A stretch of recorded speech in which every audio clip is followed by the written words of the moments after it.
Tindahan ni Crush yun ah. Makabili nga. Pabili po. Ano yun? Ay, hello. Pabili po nun. Ah, sige. Andiyan po ba yung crush ko? Ay, wala siya. Natutulog siya. Sayang naman. Oh, eto na binili mo. Ay, thank you. Oh, may kailangan ka pa ba? Wala na po. Ba't nandito ka pa? Di naman po natutulog yung crush ko eh. Kulit mo naman. Natutulog nga siya. Paanong tulog? Eh, gising nga siya.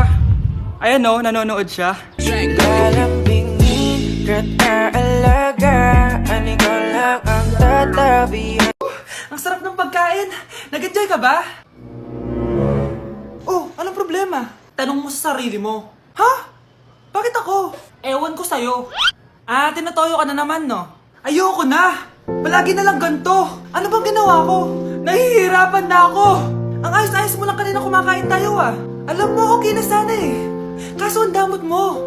Ang damot-damot mo! Ano bang pinagdamot ko sa'yo? Sabi ko sa'yo kanina, sa akin na lang ang balat ng manok. Pero kinain mo pa din. Hindi ko talaga kayang ibigay yun. Ipagdamot mo na lahat. Wag lang ang balat ng manok. Sorry na. Hindi. Itigil na natin to. Babe naman eh. Di mo ako babe. Bakit? Tanga kapatid mo ako. Ay, lagot ka kay mama. Uy, Scarlett, di ba ex-boyfriend mo yung bago ni Samantha? Samantha, tinraidor mo ko. Hi, Scarlett! Sabay na tayo mag-review. Sino ka? Lu, ako to, si Michael. Kaklase mo ako, di ba? Alam ko lahat ng sagot sa exam. Talaga ba? Sige na nga, turuan mo ako dito. Yes! Sabay tayo magiging perfect! Uy, sarap niyan na! Oh, mag-isa ka lang?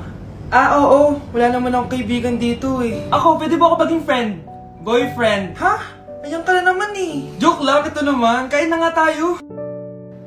Oh, Scarlett, ano yan? Ba't ka na kasi mangot? Bagsak kasi ako sa quiz kanina. Naku, okay lang yan. Ako nga, araw-araw bagsak sa'yo eh. Ha? Ano sabi mo? Sabi ko, smile ka na kasi pasado ka naman sa akin. Alis na ako, pasok na ako ah. Baliw! Ay, umuulan pa! Ang mga gamit ko! Ayan, di ka kasi nagdadala ng payong. Pag ikaw nagkasakit ha, salamat ka, nandito ako. Michael, ba't nandito ka pa? Hatid na kita sa bahay niyo, baka mapano ka pa. Gusto ko safe ka makauwi. Lo, sige na nga. Ano ka? Scarlett? Michael? Ship ko kayo. You may kiss the bride. Ba't kiss Ano na kayo? Anong kiss? Lo, parang di gusto. Dalian yun, nakis mo na sa noo.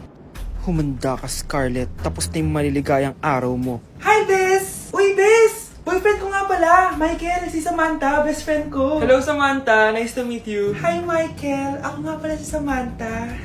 Una na kami, Bes, ha? Bye-bye. Masaya naman kami dati. Inagaw lang siya ni Samantha. Yung best friend ko pa. Paano yung step na yun? 1. Ha? Oh, Scarlett, anong ginagawa mo? Nay, nagpa-practice po ako. Pangarap ko po kasi sumikat parang mga K-pop. Seryoso ka ba, Scarlett? Sa ganyang itsura mo? Manalamin ka nga. Grabe ka naman, Nay. K-pop, K-pop. Okay, class. Ano ang pangarap niyo sa buhay? Ma'am, gusto ko po maging doktor. Wow, maganda yan. Pagbutihan mo, Samantha. Ikaw, Scarlett. Pangarap ko pong sumikat parang mga K-pop. Seryoso ba si Scarlett? Sa itsura mong yan, hindi ka tatanggapin dun, Scarlett. Gumising ka! Tandaan niya to. Kakainin niya yung mga sinabi niya sa akin. Matutupad ko lahat ng pangarap ko sa tulong ng Vitamin C Serum ng Garnier. Gawin mo akong fresh at glowing! Hashtag, hiyang check! Sa wakas, matutupad din pangarap mong glow up. Humanda kayo. Mare, yung anak mo, nagpa-perform sa TV! Talaga ba, Mare? Ako ay torpe pa noon, pero nagbago na ngayon. Now I have the courage. Sikat na yung anak ko! I have you. Ikaw at ako under the sun. I'm going now that I found the one. Kaniya'y ba't ngayon pa lang? Skin ko ay hiyang na hiyang. Ikaw at ako, we're gonna shine. Nothing can stop us, it's our time. Ready to show that you're the one. Skin ko ay hiyang na hiyang. Go and find your Garnier. For our last question, ano ang full name ko? Wala naman yun sa lesson ah. Siyempre, dapat alam niya yung pangalan ko. Dami namang alam nito. Di ko maalala full name niya. Perfect na sana ako eh. Kapag di niyo nasagutan yan, minus 10 kayo sa akin. Aba ma'am, paano namin malalaman yung full name mo? Eh di ka naman nagpakilala sa amin. Ano ka, sikat? Artista? Ang lakas mo mag-minus kapag di nasagutan yung full name mo? Sige nga, ano full name ko? Kapag di mo nasagutan, ma-minus ko yung sweldo mo. Tsaka magagamit ba namin yan kapag nagtrabaho na kami? Di naman, diba? Pakin namin sa full name mo. Okay, class. Last 5 minutes.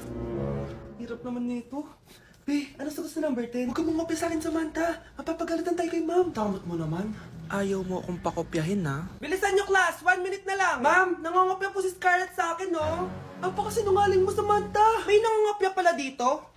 Bagsak ka na sa akin, Scarlett. Apakasama talaga ng ugali mo, Samantha. Nay! O anak, anyari sa'yo? Binagsak ako ng teacher ko. Naniwala kasi siya kay Samantha na nangopya daw ako. Totoo ba yun, Scarlett? Hindi, Nay. Siya talaga yung nangopya sa akin. Walang iya yan, ah. Humanda siya sa akin. Tara, anak. A few moments later. Ma'am, bakit niyo po kami pinatawag dito? Eh, kasi yung anak mo, sinungaling. Siya naman talaga yung nangopya kay Scarlett, eh. Hindi po totoo yan. Para malaman natin kung sino nagsasabi ng totoo sa inyong dalawa, mag-quiz na lang kayo ulit. Patay ako nito. Humanda ka ng mapahiya, Samantha. Okay, time's up. Pass your papers. Scarlett, naka-perfect ka. Yes, talino talaga ng anak ko. Samantha, wala kang tamang sagot. Ikaw talaga ang totoong nangungopya. Nakakahiya ka, Samantha. Humanda ka sa akin sa bahay. Tara! Huwag po, Nay! Okay, class, let's start. Scarlett? Sorry po, ma'am. Late po ako. Ay, bawal na pumasok kapag late. Doon ko sa labas. Hintayin mo matapos yung subject ko. Ma'am, pero... Labas! Pinahiya mo ko, 5 minutes nang late si ma'am. Sorry class, na late ako. Start na natin discussion ha. Ay hindi ma'am. Kapag na late na, bawal na pumasok. Aba, sino nagsabi sa'yo niyan? Ikaw po ma'am. Kapag kami nalilate, bawal, hindi na papapasukin. Pero kapag kayo, pwede, okay lang.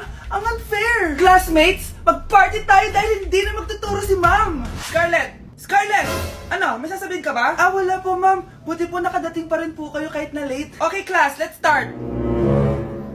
At dahil maraming hindi nakasagot ng full name ko, iibahin ko yung mga tanong. Salamat naman. Number 1, 2 plus 2. Yes, may tamang sagot na ako. Number 2, what is the powerhouse of the cell? Ang dali naman. Makaka-perfect ako. Number 3, ano yung pangalan ng crush ko nung elementary pa ako? Ano na naman yan? Kung nakikinig talaga kayo, alam nyo kung sino yung crush ko. Aba ma'am, akala ko bang iibahin mo yung mga tanong. Bakit may mga ganyang tanong na naman? Malamang, para makasigurado ako na nakikinig talaga kayo. Wala namang may paki kung sino naging crush mo na elementary ka, ma'am. Wala namang may alam yan eh. Ma'am, alam ko po kasi yung crush nyo. Nakikinig po ako sa kwento mo. Buti pa si Michael, nakikinig. Di kagaya ng iba dyan. Sige, perfect ka na, Michael. Yes! Makinig din kasi kayo sa kwento ni ma'am. Number 4, sino yung pinsan ng kapatid ng lola ko na tita ng mama ko na pamangkin na ate ko? Bagsak na naman ako! Uy, be, gala naman tayo minsan. Punta tayo Tagaytay. True, be. Ang ganda ng bagong bukas na coffee shop doon. Ang sarap mag-story. Tara na, pwede ako bukas. Tara na! Mga 5:30 AM kita na tayo sa bus station, ha? Baka drawing na naman to, ha? Matutuloy yan, be. Nakapag-alarm na nga ako, eh. Gigising ako, promise. Masa na ba yung mga yun? 6 AM na! Oh, alas na tong bus papuntang Tagaytay, ha? Puro kayo drawing, ha? Teka lang. Ano ba yun? Ano ba yun, be? Bakit ka tumatawag? Ano na, be? 6 AM na. Akala mo pupunta na Tagaytay. Hindi ako pinayagan eh. Sorry, be. Hindi ka pinayagan o tinatamad ka lang? Baka gusto mo sabihin ko sa nanay mo na 3 subject yung bagsak mo. Ito na nga, be. Maliligo na ako. Wait mo lang ako, ha? Ay, yung isa pa. Hello, be. Di ako makakapunta. May sakit ako. Sakit. Lalong lalala yung sakit mo, be, kapag nalaman ng nanay mo na boyfriend mo yung anak ng kaaway niya. Ay, be, magaling na pala ako. Nakakalakad na ako. 5 minutes nandyan na ako, ha? Madali lang pala kayong kausap, eh. Let's go, Tagaytay! Bakit absent ka kahapon, Scarlett? Ma'am, nagkasakit po kasi ako. Nagkasakit? Tinatamad lang yan, ma'am. Papansin talaga tong si Samantha. Nasaan yung ebidensya mo na nagkasakit ka? Meron po akong excuse letter, ma'am. Ay, access letter lang? Nasaan yung medical certificate mo? Medical certificate, ma'am? Hindi naman po pumunta ng doktor. Oh, paano ko malalaman na totoong nagkasakit ka? Ito po, ma'am, yung chat namin ng nanay ko. Ito po, ma'am, picture po ng thermometer na ginamit ko. Sus, kinuha mo lang yun sa internet eh. Papansin ka? kulang sa pansin eh. Ay, hindi ko tatanggapin yan, be. Hindi kita i-excuse. Dapat medical certificate yung ibigay mo sa akin. Aba, ma'am, kailangan kapag nagkakasakit may medical certificate agad? Paano kung masakit lang yung katawan? Paano kung masakit lang yung puson? Kailangan mo agad ng doktor? Hindi kami mayaman, ma'am. Nay, gusto ko daw makilala ng jowa ko. Ah, sige anak, papasukin mo. Ah, sige, Nay. Babe, pasok ka. Halika kayo, kumain muna kayo. Babe, kain ka na. Anong pangalan mo, iho? Anak, hindi ba to nagsasalita? Ah, baka nahihiya lang yan, Nay. Ikaw talaga, babe. Ah, sige, kain na kayo.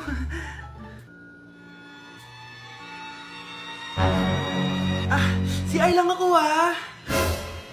Ah, sige, anak. Anak, matagal ka pa ba? Sabi ko na multo ka eh. Halika dito. Anak! Oh, bakit ka tumatakbo, Nay? Yung jowa mo! Multo siya! Pinagsasabi mo dyan, Nay! Anak, tingin ka sa likod! Ay, Mare! Nay, umalis na tayo dito! Tara na, anak! A few moments later. Ang galing natin, Nay! Naloko natin sila! May bago na tayong bahay, anak! Ah, Nay! Sino yun? Totoong multo na yun, anak! Umalis na tayo dito!